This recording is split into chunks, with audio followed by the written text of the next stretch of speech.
My Black identity is pretty much the reason I got into the creative field I'm in now, which is games. My identity as a Black person, as a queer person, is woven in completely.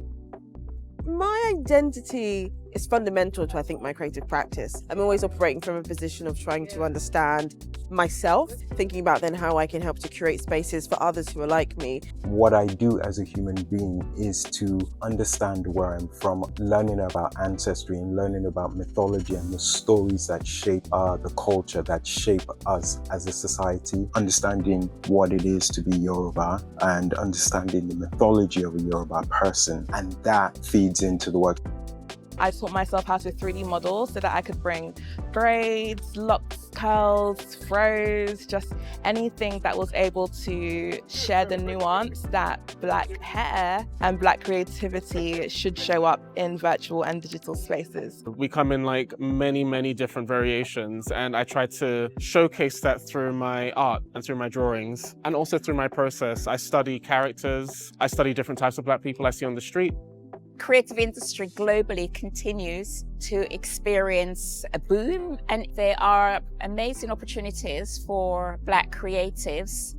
The zine is the largest design publication in the world, and to be asked to design a mural for them was a highlight to my career. I didn't think of my own creations I would be able to infiltrate these spaces, and I try to kind of like maintain that level of creativity where identity is concerned, because I think it's important to portray us in all of our different lights. I do a lot of work around kind of contentious topics like slavery, so I did a piece that exists permanently in the US, and it's now bookended by a project that I'm doing in the UK in Liverpool with the International Slavery Museums. I think the main challenge that I faced as a Black creator and artist is definitely the need to stay relevant.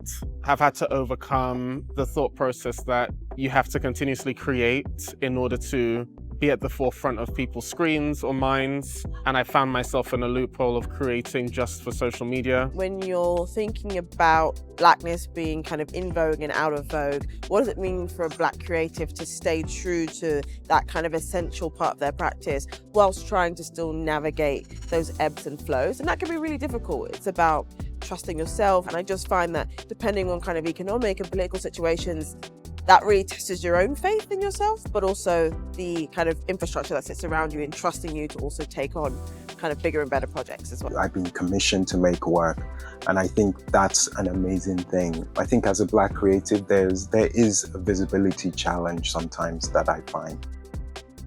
It's harder for someone who looks like me to win the proposal or get the bid.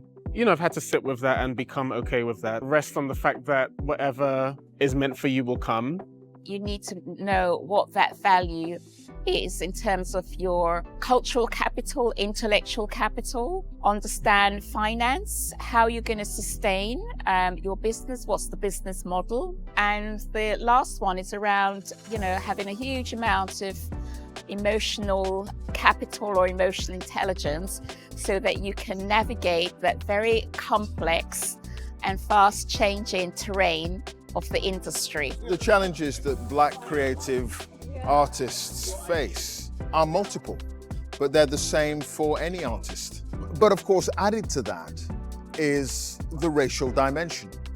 But that can be something that you can use to your advantage. Have ideas that are relevant to who you are as a Black person, and that will put you ahead of other people.